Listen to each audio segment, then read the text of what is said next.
Recently the new energy manufacturing company came to consult our KRY series products.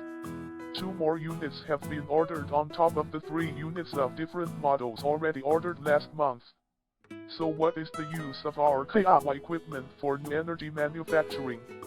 The production, manufacturing, inspection and testing of new energy vehicle parts must rely on special inspection equipment. Among them, thermal shock and high and low temperature testing are essential temperature testing links. The KRY high and low temperature circulator developed by us is combined with high and low temperature test chambers.